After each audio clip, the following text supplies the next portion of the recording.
The contract expires in 2 weeks. I'm planning to divorce Preston Sterling." As she spoke, Cecilia Lane stared at the video playing on her iPad for the 100th time. In the video, her husband gazed intently at his childhood sweetheart, speaking with deep affection. "Lydia, I still can't forget you. Will you come back to me?" As the words fell, he leaned in to kiss her red lips. And Julian, the son Cecilia had risked her life to carry and birth, was shouting loudly, "Daddy, I want Auntie Lydia to be my mommy." Her resolve to leave became firmer than ever. On the other end of the phone, Beatrice Sterling remained silent for a moment before advising caution. "You need to think this through. If you divorce, you'll not only have to give up your current job, but with the prenup, you won't get much in terms of assets." Cecilia replied without hesitation, "I know. Since the marriage certificate is fake anyway, I'll leave with nothing. Don't worry." Beatrice tried to keep her. "If you insist on divorce, custody definitely won't go to you. Can you bear never seeing the child again? I know you love Preston. With the child there, he'll eventually turn his heart to you." Even Beatrice, who she rarely saw, knew she loved Preston Sterling deeply. Yet Preston was convinced she was a calculating woman who only wanted the glory of being a wealthy wife. Bitterness spread in Cecilia's heart, but she remained unmoved. "Julian is a Sterling by blood. I trust you and Preston won't mistreat him, so when I leave, I don't plan on coming back." "Fine. I will arrange for your departure as agreed." Hearing the affirmative answer, Cecilia finally let out a sigh of relief, but the acidity in her heart wouldn't subside. Her relationship with Preston Sterling was a sin born of profit 5 years ago. Back then, when Preston and his beloved Lydia Lovelace were deeply in love, Lydia suddenly married an American tycoon. Preston, refusing to believe Lydia would abandon him, chased after her, but got into a car accident on the way to the airport, remaining in a coma for a month. Beatrice forbade him from finding Lydia again and made him watch the video of her wedding. Preston gave up on himself in agony, drinking heavily and street racing, becoming gaunt as if he didn't value his own life. Afraid her son would die, Beatrice spotted Cecilia, who bore a slight resemblance to Lydia, and approached her with a contract. She asked Cecilia to find a way to keep Preston alive and stay with him for 5 years. In exchange, Cecilia would not only have a smooth career path for 5 years, but would also be provided with a top-tier medical team for a liver transplant. Cecilia had a hereditary liver disease, but she had grown up in an orphanage. The hard life gave her a strong desire to live, so she agreed. After signing the contract with Beatrice, she began to mimic Lydia's style of dress, creating various chance encounters, and even went so far as to shield Preston from danger during another near accident. Preston was actually a very devoted man. Cecilia once thought she couldn't meet the requirements, but after she blocked a car for him and recovered from a fracture, Preston suddenly agreed to be with her. At that time, Cecilia didn't think much of it, assuming her sincerity had finally moved him. Although under Beatrice's arrangement, they obtained a fake marriage certificate, Cecilia thought she was happy.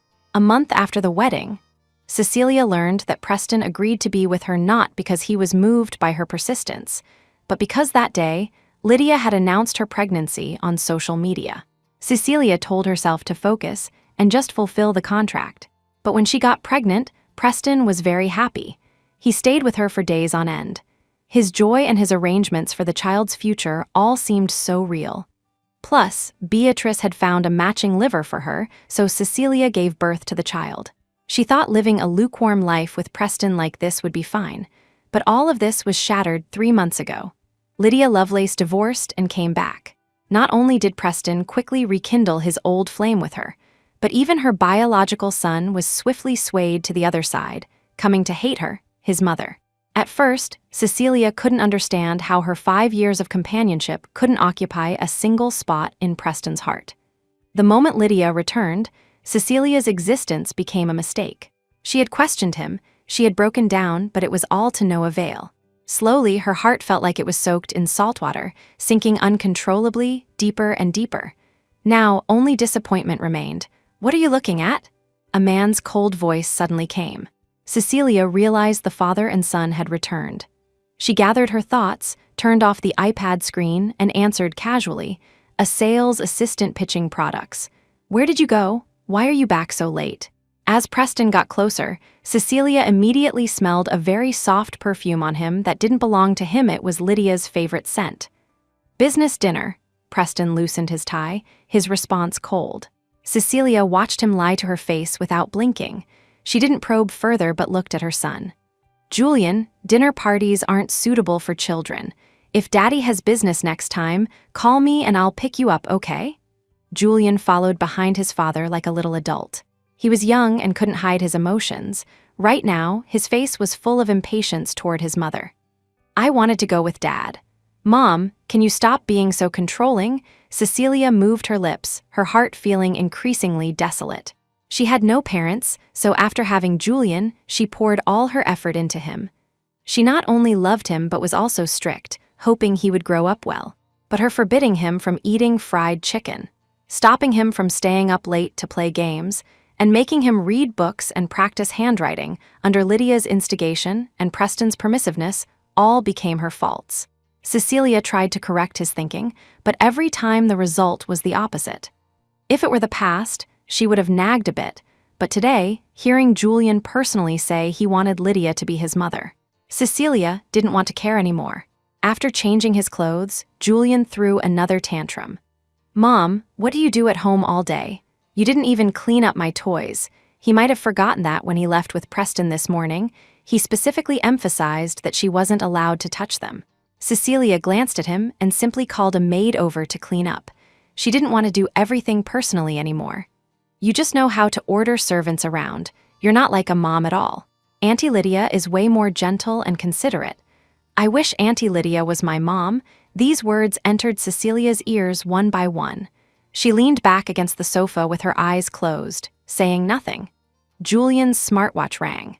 His eyes lit up, and he ran to Cecilia holding a pile of things. "This is the craft assignment from my teacher. You finish gluing it for me. I'm going to find Dad." Julian put down the things, issued the order, and ran off. Cecilia opened her eyes. It was a bead mosaic art piece. The size wasn't large, but the beads were tiny, estimated to be over 1,000 pieces, requiring color-coded pasting. It would take at least the entire night. In the past, Cecilia would help, but she would drag her son to do it with her, teaching him to do his own work and not to put off today's tasks. Now, she didn't move. About half an hour later, Preston came out. He was holding his phone, looking down at the screen with a soft expression. Cecilia rubbed her throbbing temples and called out to him, "Preston Sterling, are you free tomorrow?" "What is it?" Preston looked at her, his face cold. "I have something very important to discuss with you." Even though she had decided to leave the father and son regarding the contract, Cecilia subconsciously wanted to avoid the child. "Why aren't you replying to me?" The cheerful voice of his childhood sweetheart came from the receiver. Cecilia could tell Preston had lowered the volume, but she still heard it clearly. Preston immediately looked at his phone. In response to Cecilia, he nodded casually, agreeing. Watching the man enter the kitchen, Cecilia got up and went to the guest bedroom. When Preston returned to the room at night and didn't see Cecilia in the master bedroom, he just felt she was throwing a tantrum again and went to bed annoyed. The next day, Cecilia was woken up by noise. She put on her slippers and opened the door in her pajamas. She immediately saw Lydia Lovelace in the living room. Julian, who should have been at school, was cheering around her. "Yay, Auntie Lydia is the best. I've wanted to go to that competition for so long, but Mom never lets me go. She's always like that. Such a wet blanket," Julian finished shouting just as he completed a spin. Seeing his mother at the guest bedroom door, he lifted his chin somewhat boastfully. "Dad said I can skip school today so Auntie Lydia can take me to the Marine World competition." Cecilia knew it was a sand pit theme park created inside the mall. She felt it was full of bacteria, so she hadn't let Julian go. But a wet blanket? She glanced sideways at the corner of the living room where she had meticulously set up equipment identical to the theme park, just smaller in scale. She found it laughable. She couldn't even get angry anymore, only numbness remained. She nodded expressionlessly. "Go ahead." Lydia looked at her apologetically. "Cecilia, why don't we go together? It must be boring for you to be home alone." Cecilia's refusal was on the tip of her tongue. "No, I don't want that," Julian yelled loudly. "I don't want to go with her. She'll just say this is dirty and that is bad. It's so annoying, Auntie Lydia, let's not go with her." His second sentence was noticeably less aggressive than the first, carrying a hint of spoiled whining. "Kids just love to play. Don't take it to heart," Lydia said, looking at the handsome man who had just come out after changing clothes. Her expression softened even more. "Well, Cecilia, I'll take Julian out to play. Don't be unhappy." Hearing this, Preston immediately looked at Cecilia. He didn't say anything, but his eyes clearly conveyed a message. "Lydia is working hard to help you with the child. What are you unhappy about?" Cecilia found it ironic. She hadn't said a single word, yet everything was her fault. She didn't defend herself. Like an insignificant servant, she just stood at the guest bedroom door. Preston went to take Julian's hand. "Let's go." Julian held his dad's hand with one hand and Lydia's with the other, walking away happily. Anyone seeing their backs would call them a perfect family of three. Cecilia blinked her slightly sore eyes, went back to the room to wash up, changed clothes, and went out too. She went to the orphanage. If there was anyone left in this city she couldn't let go of, it was the orphanage director. The director was a woman with half-gray hair but a very kind heart. Hearing Cecilia say she was getting a divorce, she asked nothing. She just held Cecilia's hand and comforted her. "If you've made a decision, then walk forward steadily. Don't look back." Cecilia nodded. The mood that had been low since making the decision finally lifted. She had received a liver transplant and now possessed the healthy body she had dreamed of. What she was giving up were just superficial things. She had wisdom and vision. Changing cities, she could live very well. "By the way, Serenity asked about you 2 days ago. That child really likes you. Do you?" The director hesitated. "Do you still want to adopt her?" Serenity was a little girl Cecilia saw at the orphanage a year ago. She was tiny and timid. It was said her father had an accident at a construction site, and her mother, while seeking justice, fell during a scuffle and died of a brain hemorrhage. Cecilia felt pity and thought of adopting her. She discussed it with Preston, proposing they raise a daughter. Preston agreed without much hesitation. But when Cecilia was handling the paperwork, Preston was always busy here and there, dragging it out. Eventually, she got tired, and it was left unsettled. Actually, he wasn't too busy to run to the civil affairs office with her a few times. His mind was just entirely on Lydia. After chatting with the director for a while, Cecilia felt relieved. On her way back, passing by the mall, she immediately saw Julian playing happily with Lydia behind the glass. And Preston, the man who was somewhat of a germaphobe in front of her, now showed no disgust for the sand in the theme park. He half-squatted beside Lydia, protecting her, afraid some child might not see her and bump into her. Cecilia drifted into thought. Shortly after she gave birth, she had days like this with Preston. At that time, as a new mother, she was afraid of not doing well. Coupled with postpartum discomfort, she was always anxious and couldn't sleep all night. Preston had stayed by her side just as patiently, coaxing the child while comforting her, saying that no matter what she did, she was Julian's mother, and he believed in her. "Congratulations to Julian Sterling for winning first place. You are amazing, kid. Can I ask why you are so amazing?" The host's voice came through the microphone, pulling Cecilia's thoughts back. She saw Julian holding the microphone, his eyes shining as he looked at Preston and Lydia standing side by side offstage. Proudly and without hesitation, he said, "Because my daddy and mommy are amazing too, so I'm amazing," he called Lydia mommy. Cecilia laughed out loud, tears flashing in her eyes. Fortunately, she had already decided to give up on Julian. Otherwise, hearing this now, how painful would it be? Cecilia took a deep breath, feeling more and more that her abandonment was wise and correct.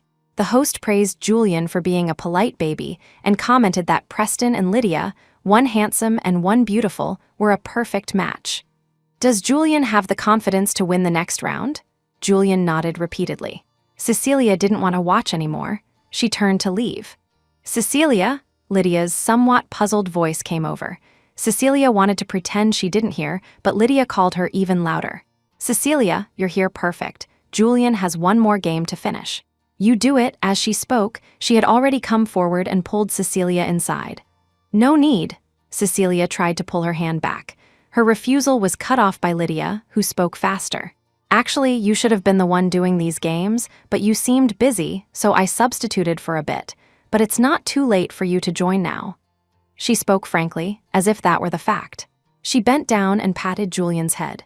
"Juju, Let mommy play the last game with you, okay? Julian's expression had turned disgusted the moment he saw Cecilia.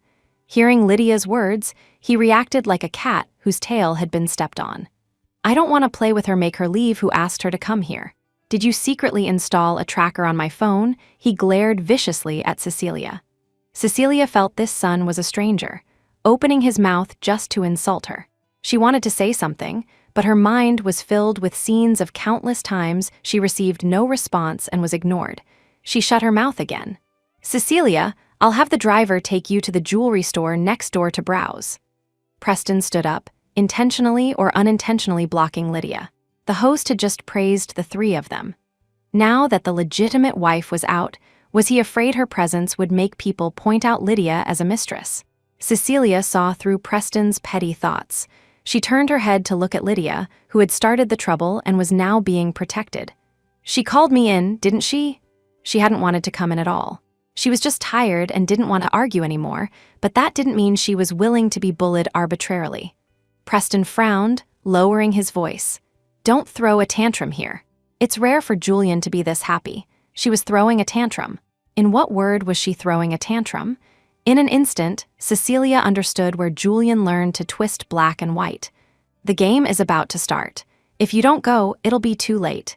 Cecilia, hurry up and take Julian over there. I'll wait outside, Lydia said, walking out. As she stepped over the knee-high fence, her body swayed. Preston quickly went to support her. Lydia, what's wrong? Julian ran over too. Lydia frowned, obviously in pain, but seeing Julian, she smiled.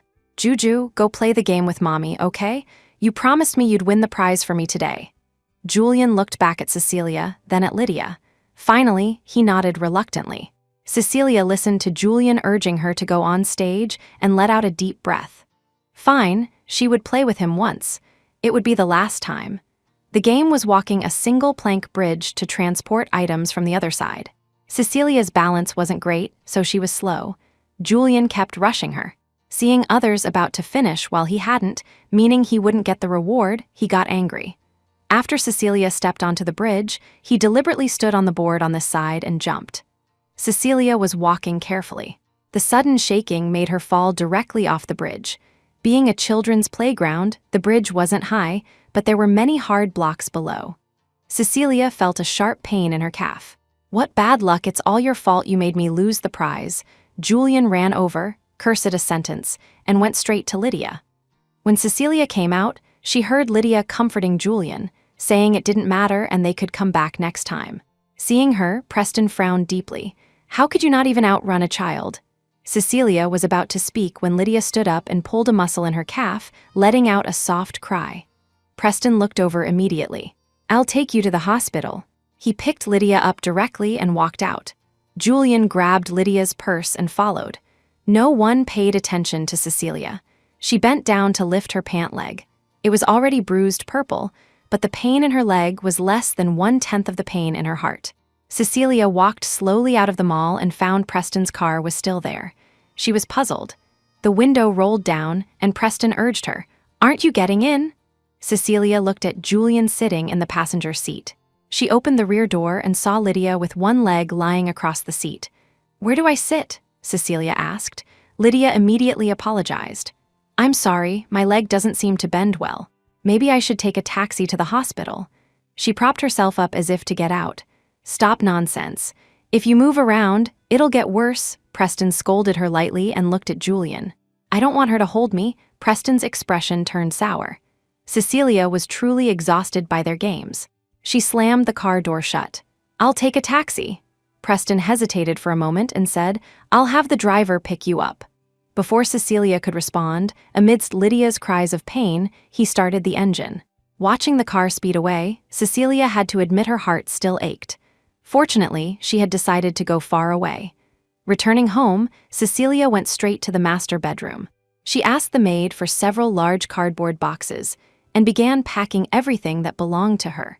Preston didn't return until 10 o'clock at night, alone. Cecilia just turned her head to look at him once and asked nothing. Preston, on the other hand, felt somewhat guilty and actively explained, "Lydia twisted her leg quite badly. I let Julian stay there to keep her company." Perhaps because she was too quiet today, Preston wasn't used to it and rarely said a few more words. I know you're worried about Julian, but he's at an active age. If you have more patience with him, he won't hate you so much. 2 consecutive attempts to offer an olive branch were met with cold indifference.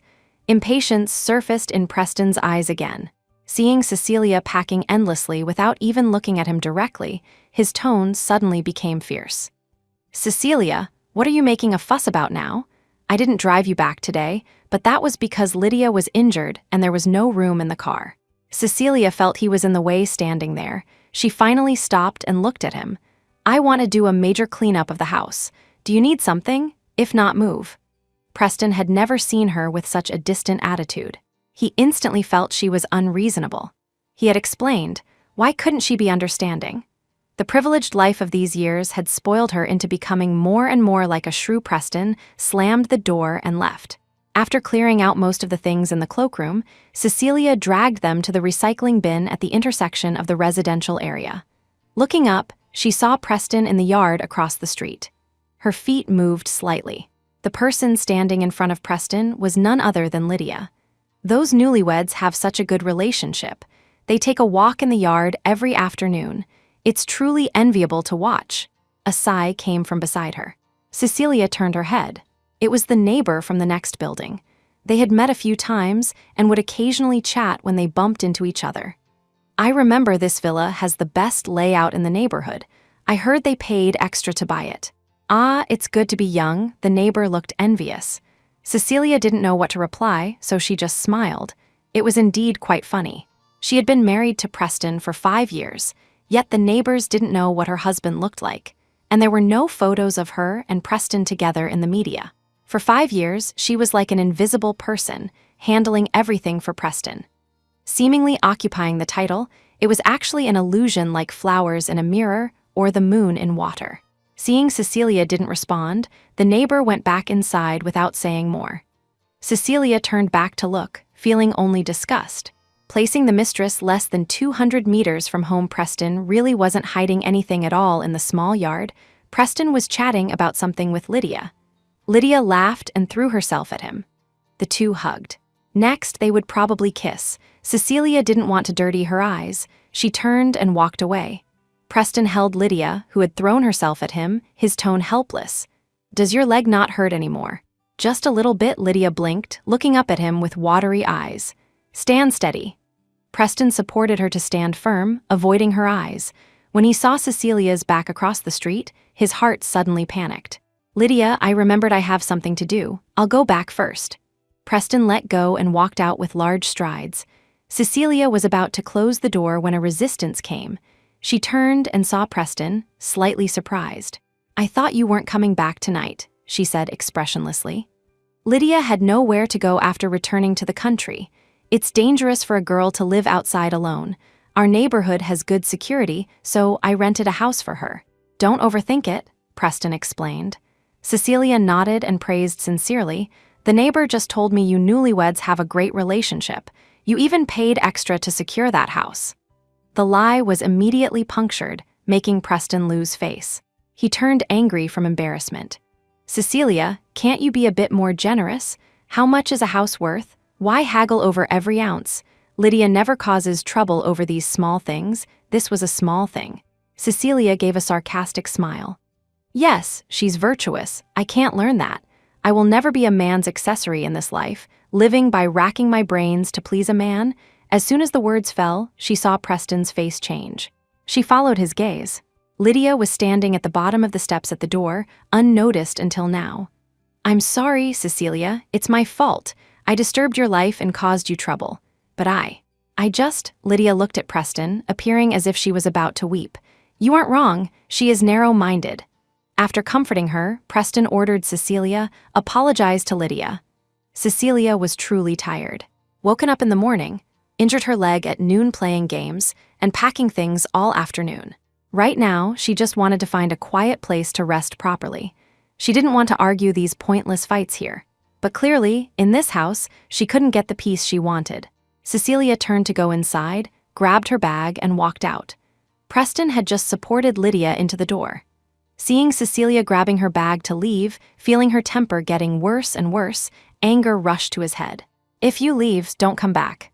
Just what she wanted, Cecilia scoffed coldly, her steps not stopping. Lydia was standing right by the door, blocking a tiny bit of the path. Cecilia deliberately turned her body sideways. Just as one foot stepped out the door, out of the corner of her eye, she saw Lydia screaming and falling backward. She instinctively reached out to pull her but missed. She watched helplessly as Lydia rolled down the steps, banging her head until it bled. "Cecilia, what the hell are you doing?" Preston's furious roar exploded in her ears. He anxiously went to check on Lydia. "Where are you hurt? I'll take you to the hospital." Lydia stood up as if she was about to faint, one hand covering the injured spot, the other pushing Preston away. "Presty, I'm fine. As long as Cecilia cools down, you two live your lives well. I'll go back and handle it myself." Lydia's attitude was firm, insisting on drawing a line, refusing to go to the hospital. Preston was worried to death. Seeing Cecilia standing there indifferently, he took 2 steps forward, dragged her to Lydia, and pressed her down more violently than the order just now. "Apologize to Lydia? Preston Sterling, if your eyes are bad, go to the hospital to fix them. You want me to apologize?" Impossible. Cecilia used all her strength to break free. Just as she stood firm, a sudden force on her waist made her fall backward into a sitting position. There were 2 or 3 steps behind her. Sitting down like this, she rolled another turn before stopping. Cecilia only felt pain in her tailbone, pain that made cold sweat break out instantly. Her vision spun in waves, and Lydia's noisy voice came to her ears. "Cecilia, are you okay? What could be wrong with her? She just doesn't want to apologize, so she's faking it." Preston's disgusted voice rang out. "But she doesn't seem to be getting up. What's wrong with falling down 2 or 3 steps? You just fell down 7 or 8 steps.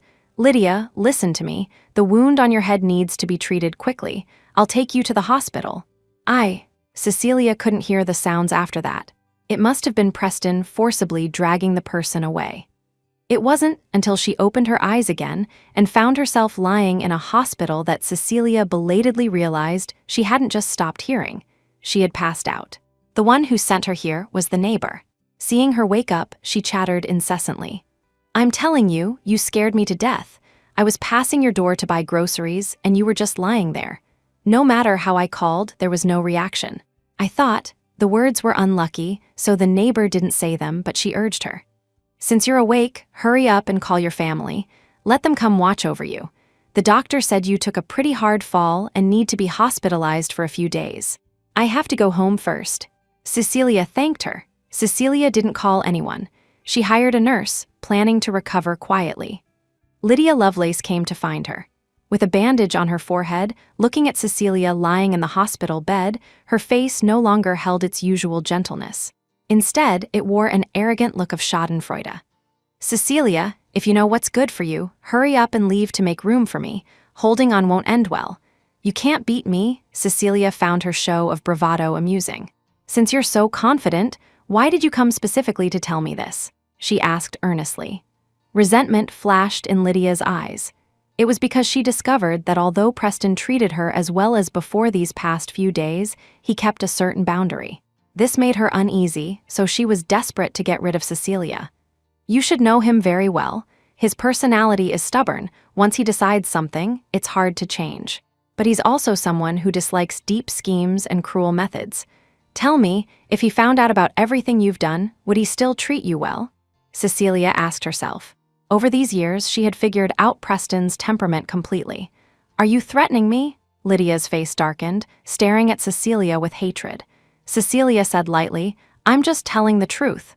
"Then let's try and see if Presty believes you or me. Just like this time, clearly I fell by myself, yet without even asking, he decided you were the one who did it." Perhaps wanting to regain her confidence, Lydia brought this up voluntarily. "Even your biological son despises you and likes me. Cecilia, what do you have to win against me? You've lost for sure. I'll give you one last chance. Leave on your own. Since you're sensible, I'll allow Julian to visit you in the future. Otherwise, I'll make sure he never acknowledges you as his mother in this life." After Lydia left, Cecilia took out the phone half hidden under the blanket and stopped the recording. Cecilia stayed in the hospital for a week. Except for Lydia, the rival visiting Preston didn't even show his face. Julian came once. He came for Lydia. His purpose was to make her apologize to Lydia, saying the wound on Lydia's forehead might leave a scar, and that Cecilia's heart was vicious for damaging someone's face. Perhaps because she had thought a lot in the hospital bed over the past 2 days and felt that everything was trivial in the face of life and death. Hearing her son say this didn't hurt or anger her as much as before. She was even somewhat curious, so she asked, "If I don't apologize, what will you do? Use violent means like your father?" Julian glared angrily, his voice loud as he declared, "If you don't apologize, I won't recognize you as my mother." "I don't have such a malicious mother," Cecilia waved at him. "Bye-bye, Julian." The father and son were truly identical in wanting her to leave. Great. All 3 of their goals were aligned. "You really don't know how to repent?" Julian ran away huffing and puffing and never came back. When her body stopped hurting, Cecilia processed her discharge and went back to the villa. Before going back, she specifically checked the surveillance to make sure neither Preston nor Julian were there. She threw away the things she hadn't managed to throw away that day, then took her ID documents to a hotel. 3 more days, and her contract with Beatrice would expire. Cecilia originally planned to rest well in the hotel for 3 days and leave with the passport prepared by Beatrice as soon as the time came. But on the last day, there was a knock on the room door. It was Preston. "Cecilia, there has to be a limit to your tantrums." Preston tugged at his tie as he walked in, feeling a fire of suppressed anger in his heart. Seeing Cecilia's indifferent expression, he became even angrier. "Not answering calls, and now you've learned to run away from home. Have I been too easy on you all these years?" "Sorry."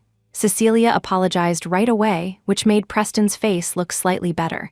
But her next sentence was, "I blocked all your numbers, so I didn't get your calls." Preston trembled with anger. "Is there something you need?" Cecilia felt that the days in the hospital were the most relaxing days of these 5 years. As a result, seeing Preston now, she had 0 patience. "If nothing, please go back. I need to rest." "Cecilia, did you forget what day tomorrow is?" Preston asked, suppressing his anger. "Cecilia, what day? Tomorrow is Julian's birthday. I'm throwing a birthday party for him at the Fengzhou Hotel. 6:00 p.m. sharp. Be there." Preston finished speaking and gave Cecilia a deep look. "After the birthday party, we'll have a good talk." Cecilia refused without thinking. "I'm not going." "Cecilia, you are his mother," Preston reminded her loudly. "He doesn't treat me as a mom. Going there is just suffering ridicule. I'm not so bored that I have to look for unhappiness." As Cecilia spoke, she pushed the man out directly and slammed the door shut with a bam. The world was suddenly quiet. As for the talk Preston mentioned, when she wanted to talk to him before, did he ever give her a chance? No, Cecilia didn't want to give him this chance either. She felt her previous notion of wanting a clean break and needing to clarify everything was simply delusional. No one cared. Now she didn't care either. Preston probably complained to Beatrice because, in the evening, Cecilia received a call from Beatrice asking her to attend Julian's birthday party. Cecilia just treat it as the last thing in the contract period. Beatrice's tone was very low, almost pleading. "It's Julian's first birthday party in all these years. Everyone in the family is going. Just show your face." Cecilia agreed. Beatrice was right. It was the last day of the contract. She would endure this one last time. Cecilia was the type of person who, once she agreed to something, would do it and do it well. She arrived at the venue an hour early and even dressed up, but facts proved there was no need for her at all. Julian followed Lydia around the whole time. As the birthday boy, people naturally congratulated him first, and the pleasantries that followed were directed at Lydia. If the waiters had any questions or if something wasn't arranged well, they also went to ask Lydia. Cecilia stood in the venue, more of an outsider than the guests. Fortunately, she had long since let go. With a very peaceful mindset, she found a corner and sampled the drinks and snacks. Compared to the sadness of being excluded by her son, Cecilia now felt more longing for her new life. At 6:00 sharp, a 7-layer cake was pushed in. Candles were lit, lights were turned off, and the birthday song began. Julian stood in front of the big cake, clasping his hands politely and making a wish seriously. Lydia stood right behind him. Preston had just arrived a minute before the lights went out. He glanced at his son, who was surrounded by people, and walked toward Cecilia in the corner. "Why didn't you go over there?" In the moment the lights went out, Cecilia heard him ask. Cecilia was too lazy to answer. After the birthday song, the lights came on. Next was the cake cutting session. Julian couldn't wait to take the knife and fork and hand them very naturally to Lydia. Beatrice stopped him from behind. "Julian, baby, today is your birthday. 5 years ago today, you met Mommy for the first time. Shouldn't Mommy cut the birthday cake?" Beatrice bent down, speaking softly to Julian, took the knife from his hand, and waved to Cecilia across the crowd. "Cecilia, come cut the cake." It seemed the crowd only then realized Cecilia was the biological mother. For a moment, various probing looks swept toward Lydia incessantly. Lydia couldn't stop her smile from freezing. She subconsciously looked at Preston. "Mom is calling you to cut the cake." Preston repeated to Cecilia, thinking this woman really had a big temper lately. Cecilia took a deep breath, stood up, and walked over. Preston moved with her. The crowd made way. Hatred flashed in Lydia's eyes, gone in a flash. The moment Beatrice handed the knife to Cecilia, Lydia let go of Julian's hand. Julian turned to look at her. Seeing her look sad and upset, he immediately started shouting. "I don't want her to cut it, I want Auntie Lydia to cut it for me." He stepped forward, trying to snatch back the knife. Beatrice stopped him, her tone becoming stricter. "If you want, we'll push in a new cake later and let your Auntie Lydia cut it." Julian wouldn't comply. "I want this one." Julian Preston called out his full name. Julian stopped his tantrum, looking at his father with some fear. "Let Mom cut it," Preston said, "but I just promised Auntie Lydia that she could cut it." Julian suddenly felt wronged. He looked at Cecilia and vented all his dissatisfaction on her. "Who asked you to come? I didn't ask you to come at all. You are so annoying, you only know how to make me unhappy. Go away, go away." Julian savagely broke free from Beatrice and pushed Cecilia. A child's strength has no measure. Cecilia's injury had just healed. He pushed her backward, forgetting that behind her was a decorative pyramid of wine glasses. Crash, the wine glasses all fell to the ground. "Cecilia!" Preston was standing right behind Cecilia and immediately went to grab her. Cecilia was standing too close. Even though she was grabbed and didn't fall into the pile of glass, she was still scratched by the splashing shards on the ground. She frowned in pain. Beatrice also hurriedly asked the waiters to clean up. The guests scattered and the scene was chaotic for a moment. "Juju, are you okay?" Lydia eagerly went to care for Julian. Julian was a bit spooked. He was scared. Lydia stared fixedly at Cecilia being helped up. She looked down and said to Julian, "Don't be afraid. Auntie will carry you out." She bent down to pick up Julian. As she stood up, her body swayed and she fell. "Auntie Lydia, Daddy, Daddy, Auntie Lydia is hurt." Julian immediately saw the blood gushing out and shouted anxiously for his father. Preston looked over almost immediately and let go of his hand. He didn't notice that the moment he let go, Cecilia's body swayed. "Lydia, are you okay?" Preston nervously went to pull her up. "I'm fine. Julian isn't hurt, right? As long as he isn't hurt." Lydia's voice trembled with suppressed pain. "You can't just worry about him. Look at how badly you're hurt. I'll take you to the hospital." Preston picked Lydia up without explanation and left. Julian trotted after them without looking back. Cecilia watched this scene, feeling a sense of loss in her heart. She couldn't tell if it was sadness or relief, but ultimately, she didn't feel a shred of reluctance anymore. Originally, she still wanted to give Julian a proper birthday. "I'll take you to the hospital to bandage that up."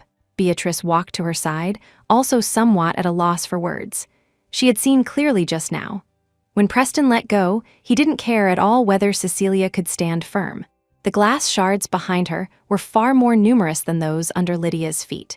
If Cecilia hadn't reacted quickly and stood firm, she would be lying on the ground covered in blood right now. Cecilia came back to her senses and looked down at her ankle, where blood was seeping through the hem of her dress. She revealed a smile of relief. "I'll go by myself. Does Mrs. Sterling still need me to stay until 12 o'clock? Seeing this, Beatrice knew her mind was made up. She said no more and handed her an envelope. "The plane ticket and documents are inside." Cecilia took it, nodded, and turned to leave without looking back. Preston, carrying Lydia, walked to the entrance of the banquet hall. His footsteps suddenly paused. For some reason, he turned his head to look. Seeing Cecilia's back walking toward another exit, he felt an indescribable emotion in his heart, as if something was slipping away. "Julian, you go?" Preston looked down, wanting to tell his son to apologize to Cecilia. He had gone too far tonight. Just as the words left his mouth, Lydia in his arms tilted her head and fainted. Preston immediately dared not delay and ran toward the parking lot. Cecilia went to a pharmacy to simply treat the wound on her foot. The clerk watching from the side couldn't help but remind her.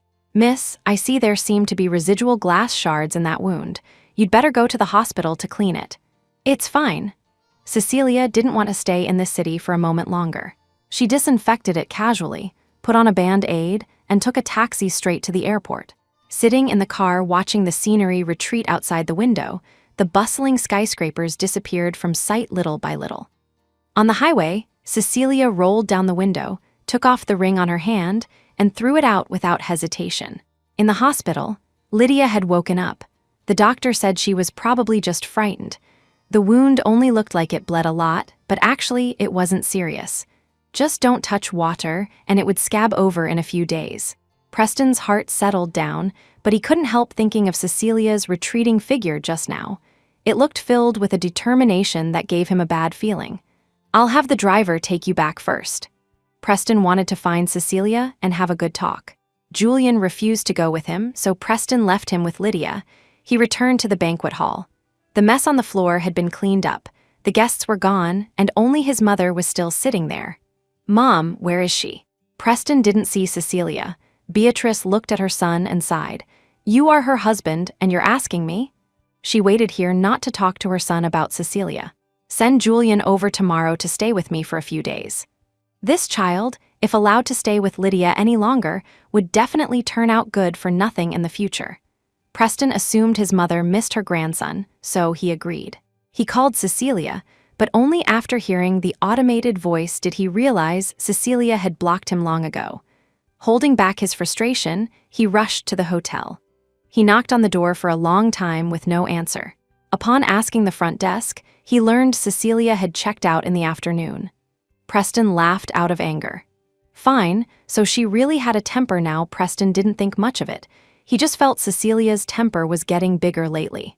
His repeated bowing of the head had only made her more ungrateful. Then, let's just wait it out. He didn't believe this woman could really be cruel enough to leave her child behind regardless. Preston didn't go home, but he kept his phone on 24 hours a day, waiting for Cecilia to call and submit. However, he waited left and right, and for 3 consecutive days, let alone a call, not even a text message popped up. This made Preston's temper in the company grow bigger every day. Assistant, Mr. Sterling, perhaps Madam has been waiting for you at home all along. Preston remembered how every day when he came home from work in the past, Cecilia would come out smiling to welcome him, actively chatting about what Julian did today, asking if his work was busy, and interjecting about what delicious food she made for him tonight. Thinking of this, the wicked fire in Preston's heart dissipated by half.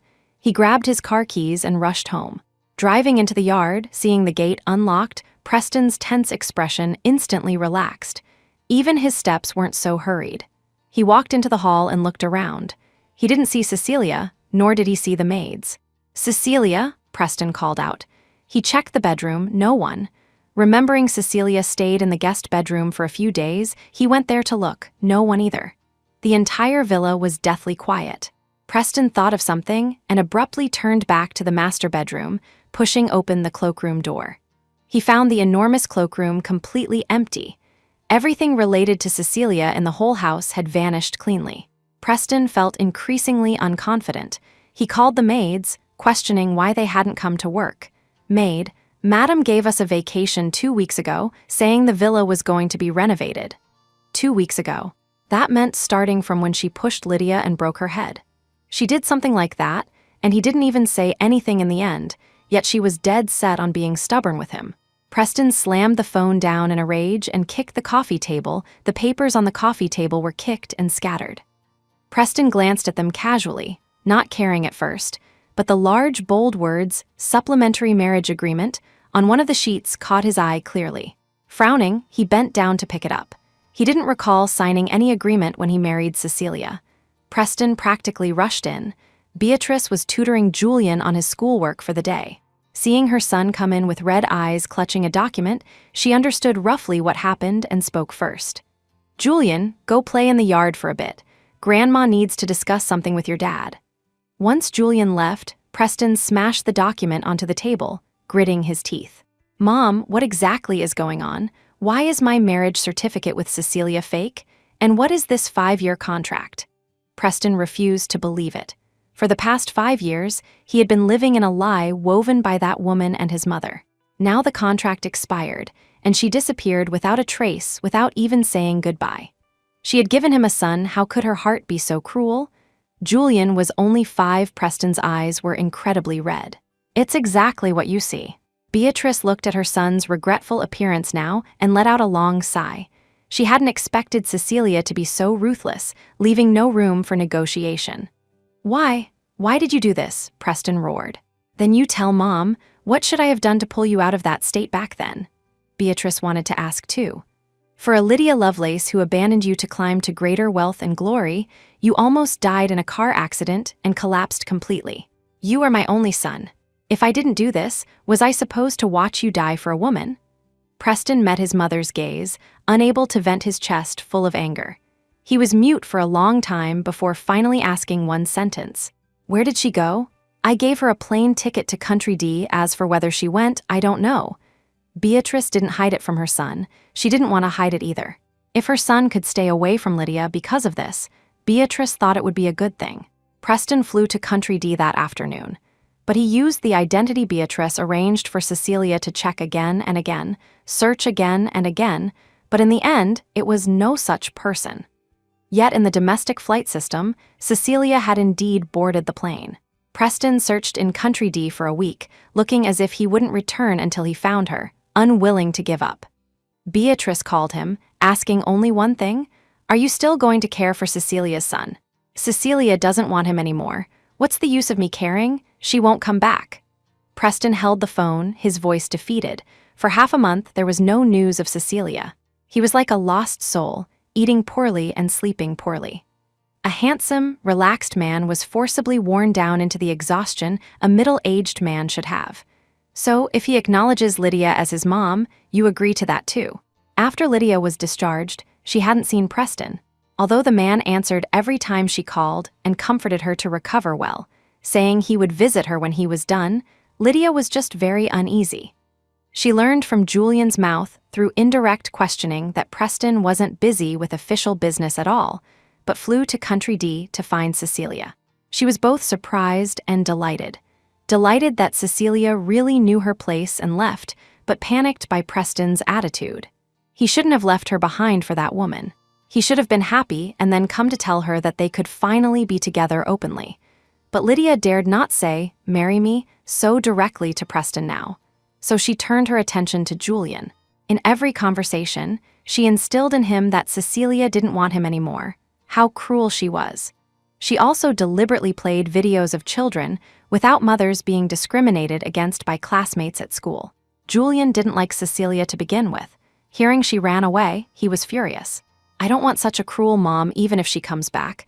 I don't want her." Lydia was very satisfied, but she pretended to be worried and said, "But your dad seems determined to find her back." Hearing this, Julian immediately called his dad 800 times a day, urging him to come back, saying he missed him, then turned around and looked at Lydia eagerly asking, "Auntie Lydia, will you be my mom?" Lydia certainly wanted to, but she couldn't appear too purposeful. She only said with difficulty, "Julian is so smart and well-behaved. Of course I hope to be your mom, but will your dad agree?"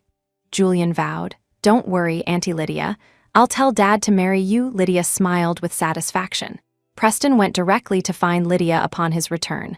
Seeing him enter, Lydia greeted him with a face full of joy. "Presty, I'm here to take Julian back." Preston interrupted her, calling for Julian somewhat forcefully.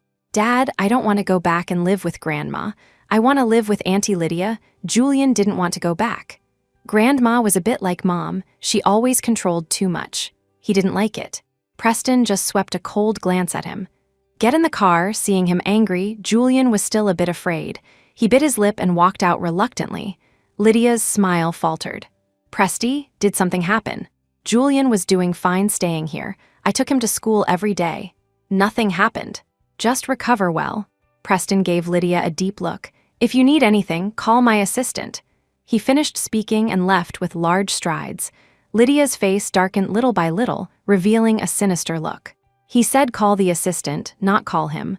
That bitch left, yet she could still affect Preston in the car. Preston opened with, keep some distance from your Auntie Lydia in the future. Why? Dad, don't you like Auntie Lydia anymore? Julian glared. When did I say I liked her?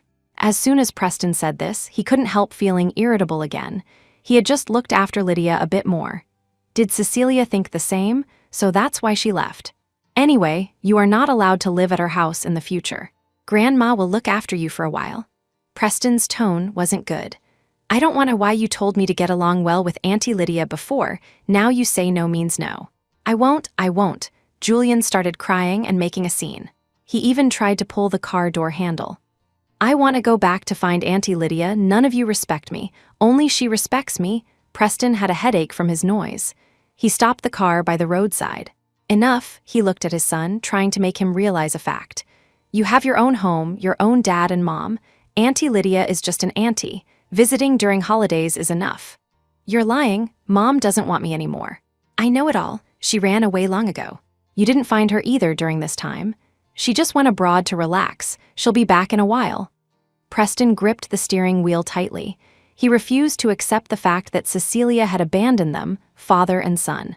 I don't want her back. Even if she comes back, I won't recognize her. She's a vicious woman who can abandon even her own son.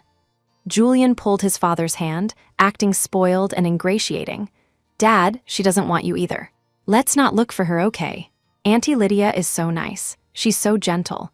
It's fine for us to live with Auntie Lydia. Shut up, you are not allowed to mention this again. Your mother is Cecilia Lane, and it will only be her. Preston scolded. I already said I won't recognize her. If you don't marry Auntie Lydia, then let me be an orphan. Let me be bullied by everyone at school. Julian got angry too. After shouting, he turned his head away, facing Preston with the back of his head. You. Preston was so angry he almost couldn't catch his breath. He wasn't dead yet. What orphan? Orphan? Preston knew where Cecilia went. Right, she must have gone back. In an instant, Preston didn't care about disciplining his son anymore. He had the driver send the boy to his mother's place and slammed on the gas to go to the orphanage himself. The orphanage. After learning the purpose of Preston's visit, the usually kind-hearted director Mama turned cold, claiming ignorance to everything. But Preston was convinced she knew, so he came every day, even having his assistant donate a large sum of money. When he arrived today, he saw the director guiding a couple through the adoption process. After the couple left happily with a child, Preston asked, Director, is Serenity, the girl Cecilia and I plan to adopt, still here? Cecilia took her away long ago. Perhaps due to the donation, the director's attitude toward him was slightly better these past 2 days. When did she take her? Preston was incredulous. I didn't even go with her to handle the adoption. Halfway through his sentence, he remembered that his marriage certificate with Cecilia was fake. Whether he went or not, what difference did it make? His expression slumped instantly. Seeing him like this, the director sighed. If you knew it would be like this, why act that way in the beginning? I really never thought about divorcing her and never said. I wanted to cheat. Preston found these words somewhat hard to say. He truly regretted it now. If he had known it would turn out like this, he definitely wouldn't have arranged for Lydia to be by his side. He just couldn't bear it, afraid she wouldn't live well alone, but he really hadn't cheated. Director, just tell me where exactly she went. Let me see her once, ask her a few questions personally, please. Preston lowered his stance significantly. The director just shook her head. I really don't know where she went. But the day she took Serenity, she left a USB drive with me. I think the answers to the questions you want to ask are all inside. The director opened a drawer, found the USB drive, and handed it to him. Preston took the USB drive back to the villa. There was only one file on the drive. He clicked it open. It was a video. The view was partially blocked and tilted upward, but it wasn't hard to tell it was a hospital. There was also a woman's figure in the shot. Her face wasn't captured, but the moment the voice came out, Preston recognized this person as Lydia Lovelace.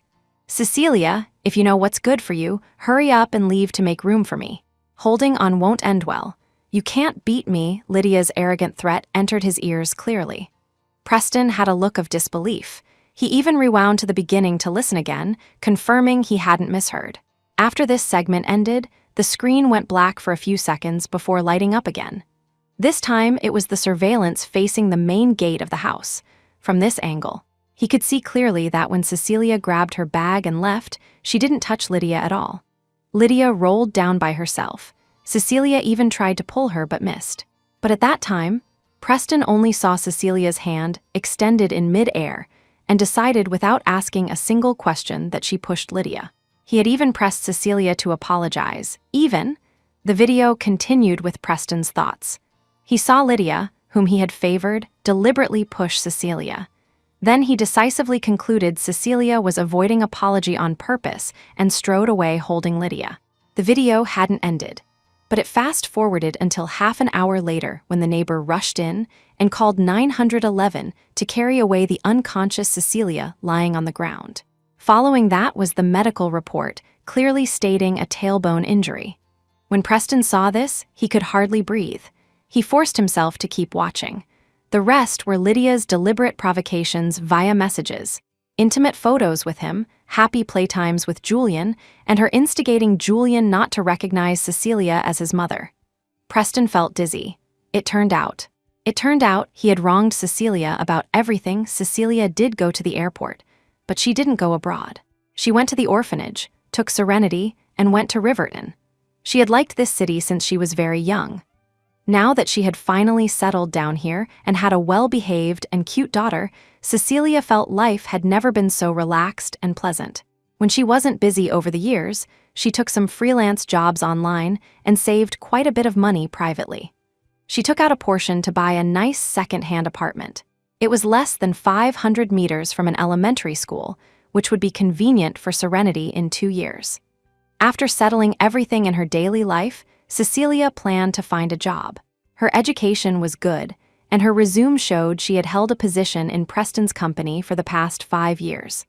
Coupled with her outstanding image and temperament, she was hired almost without suspense. With a job, life became more fulfilling. Relying on her excellent workability, Cecilia was soon promoted by her boss to be his assistant. That day, just as she finished reporting work and was about to leave, Simon Summers stopped her. "Cecilia, do you mind if I ask why you gave up large companies with more room for advancement and chose to join such a small-scale enterprise?" "Too tiring. I hoped for something more relaxed with more time to accompany my child," Cecilia answered with a smile. But she noticed Simon's gaze seemed to hold some deeper meaning. She couldn't help asking, "Mr. Summers, is there a problem?" Simon turned his monitor toward her. In bold letters, "Preston Sterling publicly admits being married for 5 years, has a child with wife Cecilia Lane." Cecilia sneered in her heart but showed nothing on her face. What a coincidence. She has the same name as me. "Cecilia, I admire you very much. If you need help with anything outside of work, you can tell me." Simon didn't echo her comment. He just adjusted the interface. "The HR department of Sterling Corp is checking if your resume has been registered. I've already had someone modify your employment file." Cecilia took a deep breath, secretly thinking she had been careless. Her file had always been under Sterling Corp because Beatrice handled it, so she hadn't guarded against this. Preston must have checked recently and found out. It seemed he went to the orphanage and got that USB drive. "Mr. Summers, thank you," Cecilia suppressed her thoughts. Walking out of the office, she checked the trending searches on her phone. Preston, in a suit and tie, holding Julian who looked exactly like him, faced reporters' questions, admitting his wife with tenderness on his face. Cecilia frowned watching it. She thought his deep affection only existed when facing Lydia. Now, it seemed his feelings for Lydia were just so-so. This man loved himself from beginning to end, doing things entirely based on his whims. Like when she still cared about these things, his eyes only saw Lydia, and he protected Lydia tirelessly, ignoring her completely. But now that she was gone, he ruthlessly ignored Lydia and brazenly put on this show of marital bliss. Truly bad luck. Cecilia closed her phone and exited the interface. Meanwhile, Lydia, who also saw the trending search, no longer had her usual gentleness on her face, only hatred. She looked at the heartless man sitting on the sofa and questioned him. Why? Preston Sterling, why are you doing this? You clearly said the person you loved most was me and promised to give me a home. Julian had never seen Auntie Lydia like this. He was a bit afraid to step forward. You know clearly what you did. Preston looked at her with cold eyes, his words exceptionally ruthless. This is a plane ticket. In 2 hours, I will arrange for someone to personally escort you back to Europe. Lydia panicked. Shaking her head, she backed away. Presty, you can't do this to me. She looked at Julian, rushed over to hug him, her voice panicked. Juju, don't you like Auntie Lydia the best? Go tell your dad not to send me away. Dad? Julian actually opened his mouth. Preston just glanced at him. Julian swallowed the rest of his words. He just felt that in the past few days, there was a gloomy, frightening aura about his dad. Usually loving to act spoiled, he didn't dare ask for anything loudly. But this was Auntie Lydia. Julian thought blankly about what to do. Dad, what did Auntie Lydia do wrong? I don't want to be separated from her. If you send her away, I won't talk to you anymore. Presty, Cecilia is gone. I don't know what you heard, but my heart for you and Julian is real. You can't do this to me. Lydia cried heartbrokenly. She really wouldn't give up until the end. Preston watched Lydia, still acting out a scene of deep affection, betrayed, and heart-wrenching sorrow, and felt the fire in his heart flare up violently. You said your ex-husband cheated during your pregnancy and abused you while drunk, causing you to lose the baby. I believed it, so I cared for you in every way. You said looking at Julian reminded you of your own child, so I let him accompany you more. Lydia Lovelace, I trusted you so much. And the result? Preston laughed out of extreme anger. After watching the contents of the USB drive, he sent people to Europe to investigate. What pregnancy cheating, what drunken abuse, all lies. The truth was that after she married over there, she spent lavishly and even became addicted to gambling. After repeated orders to change were ignored, she was divorced and kicked out. And because no one paid her high gambling debts, she was afraid the casino people would harm her, so she returned to the country to find him.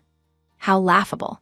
For such a lying, ungrateful woman, he destroyed his home, he lost the person who truly treated him well. Preston laid out all the evidence, piece by piece. Lydia could no longer refute. Her face turned pale as she slumped to the floor, terrified. She didn't want to go back to Europe. Those psychopaths would make her a plaything, living a life worse than death until she paid off the money. She didn't want that. Presty, I know I was wrong. Don't send me away. I beg you, for the sake of us once being together. Lydia practically crawled over to hug Preston's leg, begging bitterly. You shouldn't have touched Cecilia. Preston's ink-black eyes looked at Lydia like a stranger. He shook her off, looking at her without any warmth. Send her away. Bodyguards responded and entered. Preston Sterling, do you think Cecilia will come back if you send me away? No, ha, she won't come back. All this isn't because of me. It's you. You permitted me to hurt her. And you let Julian favor me. You gave the opportunity. You are the culprit. Your son is just like you, heartless and unjust. He can even deny his own biological mother. You father and son are exactly the same, selfish and self-serving. Ha, deserved. You deserve to have your family ruined. Seeing things had come to this, Lydia stopped pretending and cursed loudly. Julian followed his father away numbly. He couldn't accept it. Dad, Auntie lie? Preston leaned back in his chair, raising his hand to press his throbbing temples. She isn't your auntie. She is just a hypocritical liar. Julian's mind was filled with the vicious look Lydia gave him just now. Holding his father's hand, at this moment, he finally remembered. Then, Mom, where is Mommy? Think carefully. Did Mom ever tell you where she wanted to go? Preston also wanted to know where Cecilia was, but he had searched everywhere and just couldn't find her. Preston couldn't sleep at night now. Whenever he closed his eyes, he saw Cecilia lying on the ground, lifeless. After a long while, Julian spoke uncertainly. Mom seems to have said she wanted to go to Riverton. Recently, with the company's new products launching, Cecilia became busy as Simon's assistant. This meant sometimes she couldn't pick up Serenity from kindergarten on time. When Simon accidentally heard her apologizing to the teacher on the phone and saying she would arrive as soon as possible, he knocked on the door. Cecilia turned to look at him. Mr. Summers, do you need help? I can have my driver pick her up, Simon asked. Cecilia hesitated but nodded, mainly because she had been working too much overtime these days, and Serenity had experienced the sudden death of her parents and being sent to an orphanage. Whenever she was late, she would explain, and Serenity would obediently say it was okay. But Cecilia could sense her anxiety these past few days. She described Simon's driver and gave the license plate number to the teacher. After hanging up, she felt somewhat embarrassed. "Thank you to trouble you, Mr. Summers. Why be so polite? You share a lot of pressure for me. It's a small matter." Simon responded gently and offered actively. "After these busy days, I'll give you a vacation." "Okay." When Serenity was led into the office by Simon, the tiny person was holding a pile of things, having to look up to walk because she couldn't see her feet. "What is this?" Cecilia asked. "Mommy, Uncle Simon bought them for me. I said no." Serenity nervously went to hold Cecilia's hand. "Mommy said not to accept gifts from strangers casually. I originally just wanted to buy her a bottle of water, but she was too cute. I couldn't resist," Simon said, reaching out to pinch Serenity's cheek. He squatted in front of her and asked softly, "Will Rennie come here to play after school in the future, okay?" Serenity blinked and looked up at her mom. Cecilia laughed. "Mr. Summers, you just said you'd give me a vacation. Why does it sound like you want me to work overtime every day now?" Simon laughed along. "If you don't mind, when not busy, I can take Rennie out to play." "Of course, with you." Cecilia looked at Simon quietly for a few seconds, then withdrew her gaze and rubbed Serenity's head. "Thank Uncle Simon." "Uncle Simon, thank you for the gifts you bought me. I like them very much." Serenity thanked him earnestly. Her voice was tender and crisp. It really softened people's hearts. "You're welcome," Simon replied patiently. Cecilia let Serenity play on the sofa nearby. Simon stood up. "You raised her very well." Cecilia smiled but didn't speak, lowering her head to continue working. When she finished organizing the document in hand and looked up, seeing Simon still there, she was puzzled. "Does Mr. Summers have other business?" "I have to go on a business trip to inspect the new factory tomorrow. It might take 2 or 3 days. Should I make arrangements for Serenity to come along?" Simon asked thoughtfully. "Business trip." Cecilia naturally didn't feel safe leaving Serenity here alone, but bringing her along. "Would it be too much trouble for you?" She didn't think bringing Serenity would delay her work, mainly concerning Simon. "You seem very afraid of causing trouble for people," Simon countered. Cecilia pursed her lips. "It was just a habit from the past 5 years. It's not trouble," Simon said. "Cecilia, I like Serenity very much."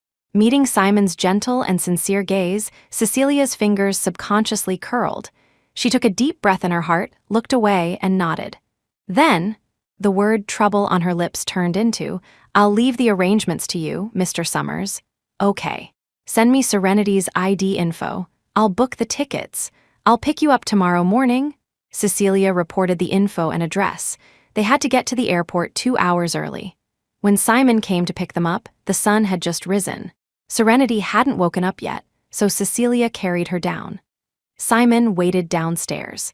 Seeing through the glass that she was holding the child in one arm and carrying a bag in the other, he took a few steps forward wanting to take Serenity. "She's asleep." Cecilia dodged slightly, keeping her voice low.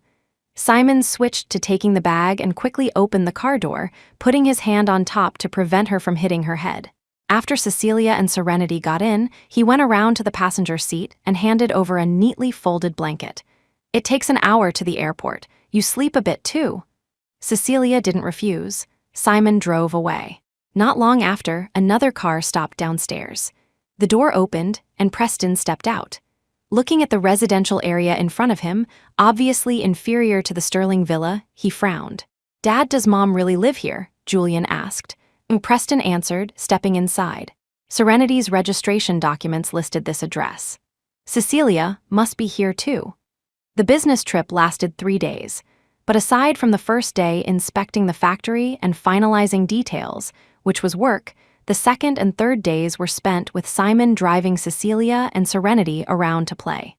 Cecilia asked, and Simon said this was also part of the inspection, observing if this area was suitable for new product sales and estimating the first batch quantity. Watching Serenity chasing Bubbles behind a mascot not far away, Cecilia glanced at Simon. Seeing him also watching Serenity with a smile, she suddenly asked, "Mr. Summers likes children very much?" "Call me Simon. We aren't at the company now," Simon said before answering her question.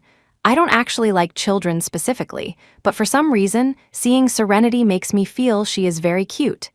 He turned his head to look at Cecilia, his tone slowing down. Can I ask a personal question? I see your file says single. Serenity's father? Died, Cecilia answered without hesitation. Simon was obviously stunned for a moment. Cecilia oddly found his expression a bit funny. She softened her tone. I only found out I was pregnant after he died. It was an accident, a car crash. Simon felt a bit embarrassed. Sorry to bring up your sad past. Cecilia was about to shake her head to show she didn't care. What sad past? She was very satisfied with her current life. Compared to the days with a husband, it was simply too refreshing. To apologize, I'll take you and Serenity to a hot spring tonight. I heard there's a very nice one nearby. Since we're going back to the company tomorrow, consider it an advance bonus. Simon spoke seriously. After finishing, he didn't give Cecilia a chance to answer. He got up and went to Serenity. He squatted down and said something to her, and Serenity came bouncing over holding a balloon. Mommy, I want a swimsuit with lots of pretty flowers, Serenity gestured with shining eyes. Clearly, Simon had told her he was taking her to the hot springs. Children always have strong anticipation for things they haven't experienced. Meeting Serenity's longing expression, Cecilia couldn't say the words of refusal. She could only follow Simon's arrangement, buy swimsuits, and head to the hot springs. Simon booked a private indoor hot spring. The pool wasn't too big, but it wouldn't feel crowded for 3 people. Serenity wore a swim ring and splashed around happily. Cecilia leaned against the steps and sat down. Simon brought in some fruit platters. He had changed clothes too. Cecilia couldn't help but take a few more looks. Usually he looked thin, but unexpectedly he was quite fit. Simon didn't sit very close to her. They maintained a half-arm's distance. At first, they talked about work. Simon asked if she felt it was too busy to handle. Later, they started talking about Serenity. Simon said the experimental elementary school Cecilia was eyeing required an admission application 2 years in advance because spots were few. He asked if she needed help, saying he knew people. Regarding the child, Cecilia always gave the best within her range, so she agreed. But she felt Simon seemed to care too much about Serenity. She wanted to create some distance, so she deliberately used a teasing tone. Simon, why don't you just let Serenity accept you as her godfather? Simon paused for a few seconds before speaking.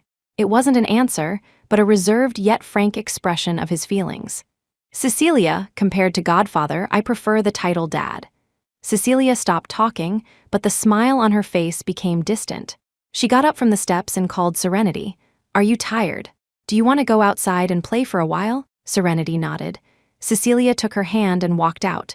Simon sighed helplessly and followed. Cecilia, don't be in a hurry to reject me. Rest assured, before you agree, I won't do anything you dislike. Cecilia still didn't answer him. She was just worn out by those 5 years and was somewhat afraid of repeating the same mistakes. Downstairs at the apartment complex, the father and son, who had been waiting for 2 days, looked somewhat disheveled. Dad, does Mom not live here anymore? Should we go look somewhere else? Wait a bit longer. She will definitely come back. Preston's words sounded more like he was telling himself. The car stopped downstairs. Simon got out first, went around to the back, and opened the door. You carry Serenity. I'll carry the things up for you, okay? He asked. Cecilia looked at the back seat packed full of stuff and couldn't help sighing. You bought too much. Simon smiled.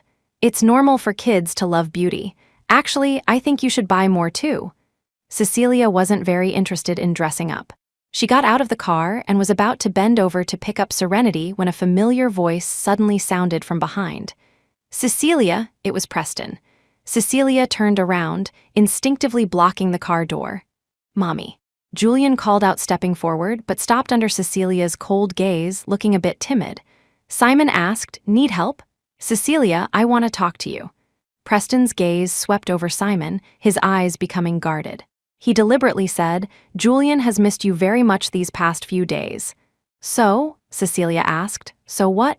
Preston didn't understand. He misses me, so I have to pay attention to him, Cecilia countered. She looked coldly at the father and son, her expression blatantly mocking. When I wanted to talk to you, did any of you give me time? Preston was choked into silence, but he didn't want to appear weak in front of an outsider. Cecilia, I can explain. Let's find a place to sit down and talk properly, okay? No, Cecilia refused without hesitation. Preston Sterling, take your cheap regret and your son and leave, or I'll call the police. Preston felt she was so strange that his heart panicked. His voice softened, carrying a plea. Cecilia, for the sake of the child. If it weren't for Julian, I would have called the police the moment you appeared. You didn't use normal means to find my residence, right? Cecilia interrupted his moral kidnapping. Preston Sterling, wanna try? See if I'm just the housewife who relied on you for 5 years, or if I can put you in jail. In Cecilia's distant and indifferent gaze, Preston felt as if his throat was stuffed with cotton, unable to speak. Mommy. Julian also felt this mother was so strange enough that he dared not approach. Don't call me Mommy. Julian, you said it yourself. If you don't apologize, you won't recognize me as your mother. So now, let's not recognize each other. Cecilia's almost cold, even cruel words made Julian burst into tears. Mommy, I know I was wrong. Cecilia ignored him. She turned to pick up Serenity. Serenity asked sleepily, Mommy, what happened? Nothing, go back to sleep, sweetie.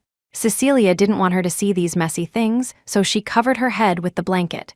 Cecilia walked toward the building. Preston wanted to follow but was blocked by Simon. Mr. Sterling, Cecilia doesn't want to see you. Please have some self-respect. Preston watched Cecilia enter the elevator, his face darkening as he looked at Simon. I am her husband. This is our family matter. Simon smiled faintly. I only know that Cecilia doesn't want to be involved with you. Preston's expression grew even more sinister. Mr. Sterling, perhaps what you should do now is settle your son first. It's very cold tonight. If he catches a cold. Simon's gentle words struck the heart. Failing as a husband, are you going to fail as a father too? Preston turned to look at his son, who was still sobbing. His mind suddenly recalled promising Cecilia back then that he would be a good husband and father, protecting her and their son. He couldn't let Cecilia continue to be disappointed. Preston carried his son into the car. Before leaving, he looked at Simon and warned him, I've been married to Cecilia for 5 years. Our feelings aren't something just anyone can intervene in. Simon smiled without speaking.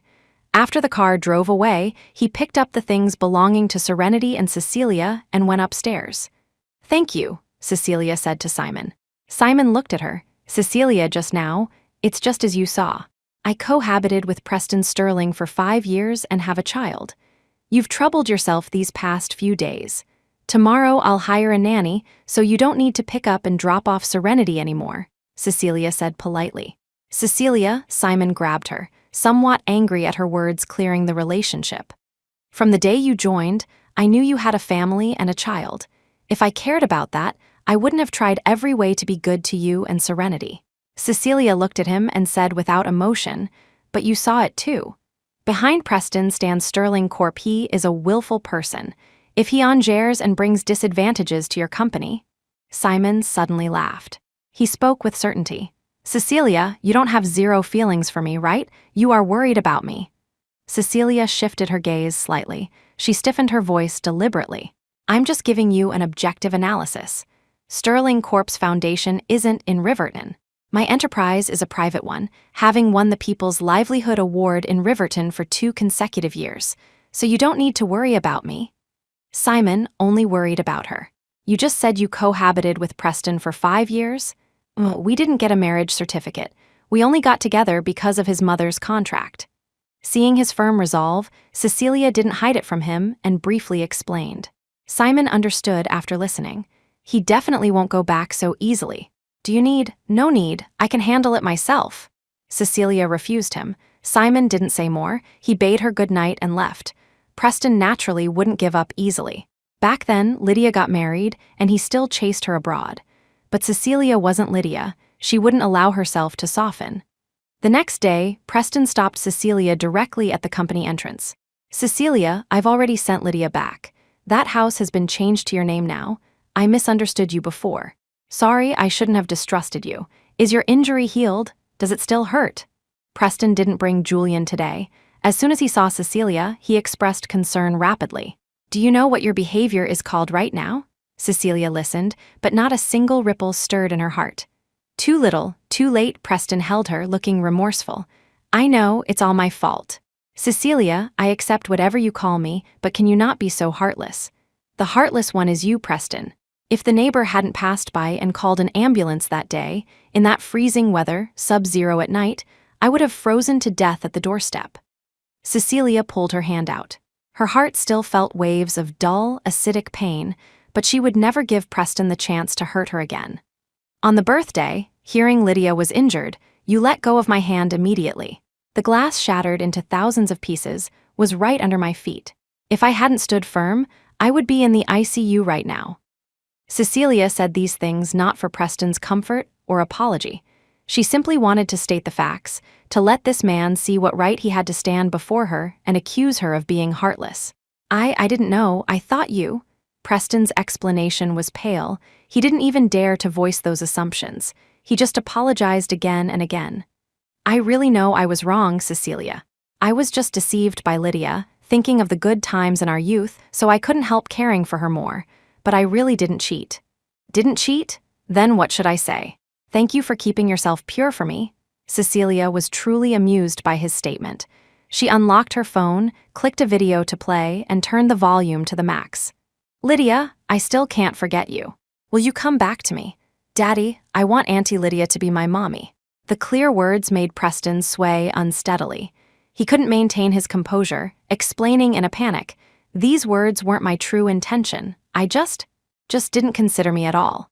You felt I was insignificant, felt I wasn't a good match, so even the child I carried for 10 months, you treated as an object to please Lydia.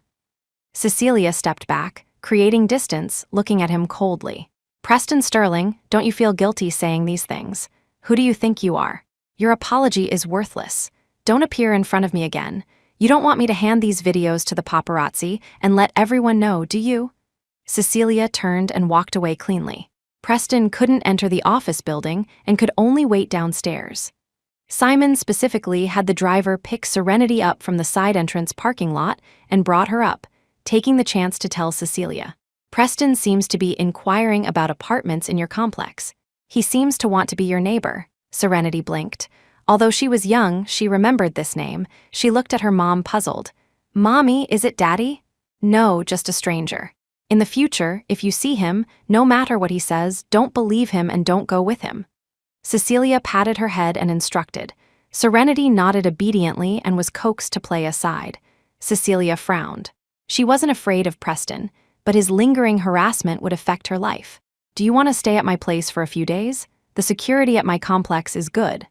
Simon asked tentatively, and when Cecilia looked over, he added, I can go stay at your place. Maybe after squatting for a few days, he'll give up and go back. Cecilia was amused.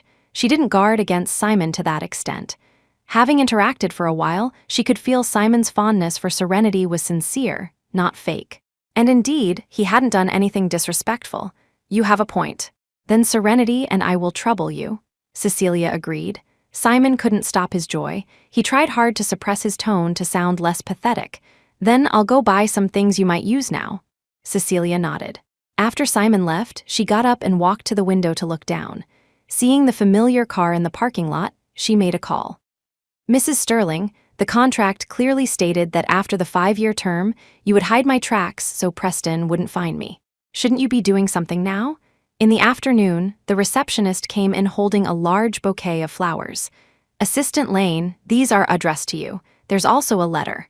Cecilia opened the letter and glanced at it. It was Preston's handwriting, brief. Cecilia, Mom is sick and hospitalized. I have to go back. Can you look after Julian for 2 days? Cecilia sneered, crumpled the paper into a ball, and threw it into the trash can. She looked at the large bouquet of roses. Please help me throw this out too. Ah, these flowers seem quite expensive. What a waste. The receptionist commented. Then I give them to you. Next time if anyone sends things to me, no need to bring them up. Handle them as you see fit, Cecilia said. Thank you, Assistant Lane. The receptionist carried the flowers downstairs and told the delivery guy waiting there, our Assistant Lane said nothing. The delivery guy went out and relayed the message to Preston. Hearing this, Preston mistakenly thought Cecilia accepted the flowers. His mood improved slightly. After generously tipping the runner, he turned to instruct Julian. Behave yourself around Mom these next few days. Make her happy and try to get her to agree to come home." Julian nodded. During this time, he had finally accepted that Lydia was a liar and began to miss his mother, who always spoke to him gently. In Preston's view, Cecilia was still angry, but she definitely wasn't the type to abandon her own child. He waited until the end of the workday, until all the lights in the building went out, but didn't see Cecilia come out. Instead, the hospital called several times asking where he was, saying his mother's condition needed to be discussed with the guardian in person. After dealing with the hospital, Preston looked at the pitch-black building again, then at his son, who had curled up and fallen asleep on the chair. He let out a harsh breath and stepped on the gas to leave. Simon's place wasn't far from the company, a 10-minute drive. The apartment wasn't huge, but it was decorated warmly. Serenity especially liked the super-large sofa in the living room. She rolled around on it, reluctant to get up. "Mommy, can we sleep on the sofa tonight?" she asked eagerly. "Sure, I'll get the blankets for you," Simon responded, going into the room to get bedding. Serenity rolled another turn on the sofa and shouted super loudly, "Thank you, Uncle Simon, you're so good." Cecilia looked at Serenity. When she first took the little girl away, she was timid, always sticking to her, feeling insecure if she couldn't see her. Nurtured well during this time, her face had rounded out, and she was much bolder. Occasionally, when Cecilia was busy, she would go find Simon herself. "You like Uncle Simon?" Cecilia pinched her cheek. Serenity nodded like a chick pecking rice, leaning close to her mom's ear to whisper, "Mommy, does Uncle Simon like you? Why are you concerned about Mommy's business, him?" Cecilia deliberately put on a stern face. But Serenity had figured out she wouldn't get angry over this. She just smiled and leaned in to kiss her, rubbing against her, not answering but stating on her own, "I like Uncle Simon too." Cecilia tickled her. Simon came out holding the blankets. Seeing the mother and daughter curled up in a ball on the sofa, he couldn't help smiling. "Uncle Simon, save me!" Serenity called for help, giggling and rolling toward him. Simon scooped her up. "What did you say to make Mommy angry?" he asked. Serenity whispered something in his ear. Simon's smile became visibly radiant. He looked at Cecilia, drawling meaningfully. "So that's how it is." Cecilia got up, glaring at the precocious Serenity without much threat. She reached out. "Get down.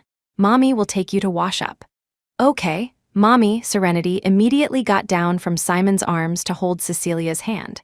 Cecilia washed Serenity clean first and sent her out before cleaning herself up. When she came out in pajamas, she found the big one and small one already lying under the blanket on the sofa. She raised an eyebrow. "Mommy, Uncle Simon said he's going to read me a bedtime story. You sleep on this side, okay?" Serenity patted the empty right side. Simon lay on her left, holding a fairy tale book. Cecilia met Serenity's poor attempt at playing dumb, then looked at Simon, feigning innocence. After a while, she suddenly smiled and climbed up naturally from the right side, lying down. Serenity rolled into her arms. "I want to hear Snow White today, okay?" Simon opened the book.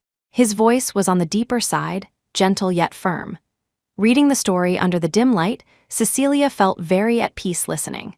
For the next few days, Simon would drive her and Serenity to kindergarten in the morning, then enter the company directly from the side entrance parking lot. Whether Beatrice did something or Cecilia hid well, she didn't run into Preston for half a month. The new product finally launched. Everyone in the department breathed a sigh of relief. Simon announced getting off work 2 hours early in the afternoon. He booked a restaurant for everyone to celebrate as team building. With the next 2 days off, the department cheered. Cecilia was happy too. Perhaps because a new life had begun, everything developing in a good direction. Or perhaps she was finally no longer unknown in the background, but could openly enjoy the fruits of her labor. Anyway, she was very happy. Being happy, she couldn't help drinking a bit too much. Later, when they went to the karaoke bar, Simon couldn't help stopping her, asking the waiter to switch her to juice. The department staff teased, "Mr. Summers, you're biased. Liu and Chi drank too much too. Why don't you manage them? When they go crazy, they're harder to handle than Cecilia." "Exactly, Mr. Summers. If you're so partial to Cecilia, our little darling Serenity will be jealous." Because Serenity came to the department often and was well-behaved and cute, everyone liked her. Dining out, they put her in the center. "I won't be jealous. Uncle Simon, do your best, Serenity, who was called out, sat in the center of the sofa with a fruit platter and snacks in front of her. Her innocent words made everyone laugh. Simon pushed away the people crowding around him. If you make her angry, I'll delay your salaries next month. Mr. Summers is so petty. Cecilia, get angry right now to show him. Cecilia was protected by Simon inside. Listening to everyone's teasing, she smiled without speaking. The atmosphere was just right for a few jokes. They weren't really staring at them. When everyone turned back to play, Simon turned his head and found Cecilia had poured herself a full glass of wine from somewhere. He was helpless. Cecilia, if you drink more, you'll be drunk. I'm happy. Cecilia looked at him, thinking this man managed so much, but she thought it wasn't annoying. So, if I get drunk, can you send me back? Simon was amused. Did you forget you live with me now? Cecilia didn't forget. She was just happy. It was 10 o'clock when the party broke up. Simon called cars for everyone in the department, finally supporting Cecilia out. Serenity also played happily today, skipping behind them humming a newly learned song. Just as the three left the KTV, a figure blocked their way. Cecilia.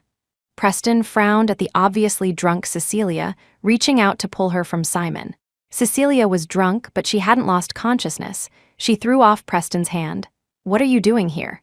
Watching Cecilia, who was smiling against Simon a second ago, turn cold instantly upon seeing him, rejecting him from 1,000 miles away, Preston felt his heart was like an overturned spice jar, mixed with all sorts of flavors. He still refused to believe that Cecilia had really abandoned their 5-year relationship just like that. Cecilia, have you really thought it through? To be strangers with me? Preston asked. Preston Sterling, if your brain isn't working, go register at the hospital. Do I look like I want to continue with you? Cecilia's tone held undisguised disgust. Where exactly was she not expressing clearly enough for him not to see she wanted nothing to do with him? Preston's heart felt cut by a knife. Then, what was the 5 years? You said you liked me, wanted to be with me. You pushed me away during the car accident, took care of me when I was sick. And Julian, we agreed to raise him well, let him take over the company when he grows up, and I'd accompany you to do what you wanted. Was all that fake? Asking at the end, Preston's emotions were uncontrollable, almost shouting. Cecilia patted Simon's hand on her waist, signaling him to let go. She stood straight, staring at Preston's face that she once liked very much. Listening to his questioning, she felt those things she once thought she couldn't let go of, the most sincere things, were just so-so. Does a promise have to be kept? Cecilia's light sentence defeated Preston completely. Cecilia, I really know I was wrong. I'm the one who broke my word. I broke it first. You can punish me however you want, okay? As long as you come back, I'll take you wherever I go in the future, putting you first in everything. Preston really didn't want to face the empty home without Cecilia. Without Cecilia, it couldn't be called a home, it was just a house. Cecilia remained unmoved. The contract has ended. Preston, everything was because of that contract, because of money. Don't be sentimental here. Also, call me by my full name. Cecilia, coming from him, sounded disgusting. I don't believe it. You must be lying to me. Cecilia, 5 whole years, not a bit of feeling. Preston reached out to pull her, his strength great. Cecilia raised her other hand and slapped him with almost all her strength. Preston was stunned by the slap, involuntarily loosening his grip. Are you awake? Do you need another slap to believe it? Cecilia looked at him coldly. Preston's ears were ringing. He looked incredulously at Cecilia in front of him. Was this the real her? The gentle and understanding Cecilia before him for 5 years was all an act. Preston's lips moved, but no sound came out. Mommy, can we go back? Serenity came forward to pull Cecilia. Let's go home. Cecilia looked at Preston no more. She took Serenity's hand and turned. Preston looked at this little girl, his mind suddenly clearing. He shouted at her, Serenity, Serenity, remember me? I'm Daddy. Before. Daddy, Mommy said we're going home. Preston's words were interrupted by Serenity's crisp shout. But this Daddy was calling Simon. Simon responded with a smile, bent down to pick up Serenity, took Cecilia, and walked away. The intimate backs of the three were like a knife stabbing fiercely into Preston's heart. He rushed across the road recklessly. Cecilia, how can you be so cruel? We agreed to adopt Serenity together. Why did you change the person in such a short time? Preston roared. You were the one who kept delaying the adoption paperwork with me. Preston, you have no right to question me about anything here. I. Preston didn't know how to explain. At that time, he was just too happy Lydia returned, thinking picking her up later would be fine too. Serenity, I am your daddy. I remember promising to buy you dolls. I'll take you to buy them tomorrow, okay? You aren't my daddy. My daddy bought me lots and lots of dolls long ago and reads me bedtime stories every night. He loves mommy very much and never does things that make mommy unhappy. You are a bad man. Every time you appear, you make mommy unhappy. Serenity finished speaking loudly and urged, Mommy, let's go home quickly. Don't talk to the bad man, okay? Back home, Cecilia sobered up mostly. She watched Simon coax Serenity to sleep, then sit down in front of her. If you're sad, cry it out. Simon poured her honey water and thoughtfully opened a new pack of tissues. Cecilia didn't want to cry, not worth it. She just wanted to ask, you told Serenity to change how she addresses you. Simon nodded. Couldn't stand him, but you wouldn't let me intervene, so I could only use this poor strategy. If you're unhappy, I won't let her call me that next time. What poor strategy? It was clearly striking at the heart.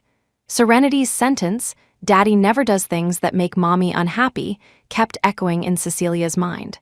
She looked at the gentle and considerate Simon in front of her. You like it, she likes it too, so let her call you that. Simon didn't react for a moment. A few seconds later, holding Cecilia's hand, unable to suppress his joy like a young boy, he asked, Cecilia, you agreed? Meeting Simon's eyes that couldn't hide his joy, Cecilia nodded gently. Simon was excited all night. The next day, wearing dark circles under his eyes, he insisted on sending Serenity to school personally. Cecilia, worried about safety, forcibly pinned him down at home. Bye-bye, Mommy, bye-bye. Mommy will pick you up this afternoon. Cecilia squatted in front of Serenity, fixed her pigtails, and waved, watching her go in. Turning around, she heard Julian's aggrieved voice. You are my mom. How can you treat another kid as your child? Julian felt wronged to death and angry to death. Why, this was his mom alone. Cecilia looked up at Preston behind him. Is it interesting? Pestering shamelessly. Before Preston could answer, she laughed again, full of mockery. You didn't learn this trick from Lydia, did you? You got the essence. Cecilia, can we not mention her? I really have no contact with her anymore. Preston lowered his stance. I came to find you today to renew the contract. Not mentioning it meant pretending those things never happened. What a selfish thought. Preston handed over a contract. Inside are shares of Sterling Corp and fixed annual dividends. Cecilia, you say you love money. I give you all the money. Come back, okay? Even if it's fake affection, come back. I don't mind. I mind, Cecilia said. Where did he get the face to think his not minding was a favor? She had to accept it. Julian reached out to pull Cecilia. Mommy, come back. It's not fun at home without you. I really miss you. Cecilia avoided his extended hand. I gave you countless chances. You told me over and over that you wanted Auntie Lydia to be your mom. Even on your birthday, I, the mother who risked death to give birth to you, wasn't even allowed to cut a cake. Julian, I never owed you anything. My careful teaching for 5 years was enough. Our mother-son bond ended long ago. Don't call me Mom. I don't want that you are my mom, Mom. I was wrong. Forgive me, okay? I'll never talk back to you again. I'll listen to everything you say. Julian burst into tears. Cecilia didn't look down at him once.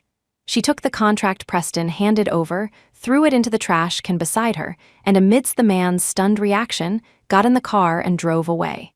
Cecilia received a call from the teacher saying Serenity got into a fight at kindergarten and got hurt. Cecilia rushed over frantically, only to find standing in the office were none other than Preston and Julian. Mommy? Serenity had a small swelling on her forehead. The teacher was applying ice to it. Seeing her mom come in, she stepped forward with tears in her eyes. She is my mom, not yours. Your mom died long ago, Julian shouted aggressively from the side. Cecilia's anger rushed to her head almost instantly. She took 2 steps forward and slapped Julian. Keep your mouth clean. Serenity has manners and politeness. Everyone likes her. You, who no one likes, are the one without a mother. Cecilia really didn't want to use vicious words on a child, but she couldn't tolerate it. The child she once taught with care had now become this immoral person who bullied others out of jealousy. She grabbed Julian by the collar, dragged him to Serenity, and demanded forcefully, Apologize to Serenity, Julian cried messily, struggling blindly. I didn't say anything wrong, you are my mom, not her. She stole my mom and said I was wrong. It's clearly her fault. Cecilia let go of him in utter disappointment. Cecilia, Julian is still small. He's just scared lately that you don't want him, so hearing Serenity say, "Shut up, Preston." Cecilia was furious now. Her eyes were full of disgust. Your sterling blood is selfish and disgusting. I really regret keeping this child back then. I can ignore your repeated harassment, but you shouldn't have condoned Julian attacking Serenity. Preston, I'll see you in court. Cecilia finished speaking, bent down to pick up Serenity, touched her forehead, and coaxed her away. Preston stood blankly in place. How did things turn out like this? He just wanted Julian to spend more time with Serenity. If the siblings had a good relationship, it would naturally make Cecilia change her mind. Julian was still crying. He looked down at his son and felt nothing but annoyance. Cecilia confirmed Serenity wasn't seriously hurt and handed her to Simon. She dove into the study and didn't come out until midnight. Simon had been waiting outside. Seeing her still looking angry, he spoke heartily. Cecilia, let me do something. You taking care of Serenity is helping me. I have to do this myself. Cecilia didn't want to drag him in. Simon hugged her silently. An enterprise couldn't be clean from head to toe. In the past 5 years, Cecilia helped handle many company matters, especially after Lydia returned. Preston stayed in the company for less than 2 hours a day. The documents needing decisions were handled remotely by her. She wanted to cause trouble for Preston? Easy. Simon gave Cecilia a vacation, stopping her from working. He also tried to finish work quickly every day to come back and accompany her. He changed Serenity to a private kindergarten with a higher-level security system. Cecilia stopped rejecting Preston's calls. Only every time he called, it would end with him speechless. As for Julian, Preston sent him back to Beatrice.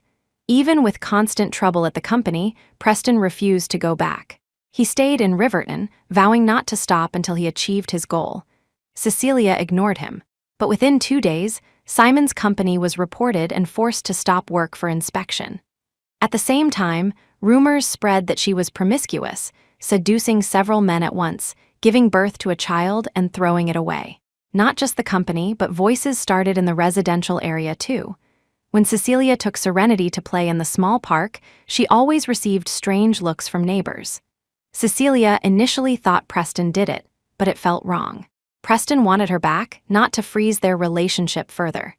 These rumors, Cecilia bought quite a few gifts and went to the property management office personally. Within 2 days, she learned the one spreading rumors was a woman. Based on the surveillance footage, even though the person used some disguise, Cecilia still recognized her as Lydia Lovelace. She took the surveillance to find Preston. Didn't you say you sent her abroad? Preston, how do you explain this? Preston saw the footage, and his face immediately turned bad. Seeing him stammering, Cecilia really felt how a person could do so many heart-deadening things. Since you can't bear to touch her, I'll handle it myself. She had already asked property management to collect evidence. How many years for rumor mongering again? She would definitely send Lydia in. Cecilia, listen to me.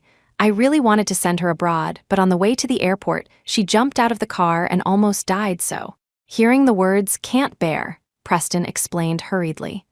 I really sent her away and never contacted her again. If you don't believe me, check my phone. I really didn't know she came back and did these things. Don't worry, I will definitely find her and give you justice. No need, I'll do it myself. Cecilia didn't want to listen to a single word. After she left, Preston dialed a number, asking furiously, "Didn't I tell you to watch Lydia and not let her leave the county? How the hell did you watch her?" After venting, he ordered, "Go find her for me right now." Cecilia didn't have much trouble finding Lydia. Property management took her money and paid extra attention to Lydia's figure. When she appeared again to spread rumors, they followed and cursed. After being cursed at, Lydia left satisfied, and they followed. It could be said they found her hideout very smoothly. Cecilia, how did you find me? Lydia was surprised seeing Cecilia, followed by hatred. If not for her, she would be Mrs. Sterling now, living a privileged life, not like a rat in the sewer here, having to sell herself to maintain a living, of course because you are stupid, so I caught you. Cecilia mocked. Don't worry, I won't let you off so easily this time. Rehabilitate well in prison from now on. Hearing this, Lydia tried to run. Cecilia blocked the door. Bitch, die, Lydia couldn't run, so that bit of survival instinct turned into anger, vented all at Cecilia. Cecilia was guarding against her. She grabbed her hair and smashed her against the wall. Does the pity act work? You bitch, you won't die well, Lydia's face twisted in pain, but Cecilia's grip was deadly strong. She felt her scalp was about to be torn off. Don't worry, you'll die before me. Cecilia checked her watch. Should be almost here, right? Cecilia! Preston's shout came from the corridor. Presty, save me, Cecilia wants to kill me. Hearing this, Lydia immediately started screaming. Cecilia! This voice was Simon's. Cecilia couldn't help getting distracted and looking back. Lydia seized the chance to escape her grip, rushed to the table, grabbed scissors, and charged at her again. Bitch die, Cecilia, watch out, Preston blocked in front of her. The scissors stabbed into flesh and blood splattered out. Simon pulled Cecilia over, looking at her with lingering fear. I'm fine. Cecilia patted him soothingly. Looking at Preston, who blocked for her, she had no gratitude. If not for him, she wouldn't have given Lydia the chance to escape. In the end, it was his own karma. Lydia was detained for illegal rumor mongering, facing Cecilia's fully evidenced lawsuit. Plus intentional injury, she would stay in prison for at least 10 years. That stab wounded Preston's lung. He was hospitalized for 3 full months before coming out, a whole size thinner. He came out and went to find Cecilia. He said this was the last time he would look for her. Cecilia knew why. Because of his accident, Beatrice's health collapsed too. Between his mother and ex-wife, he had to make a choice. Preston was very guilty. He said if there was a next life, he would definitely cherish Cecilia. But Cecilia didn't care at all anymore. She was picking out wedding rings with Simon recently.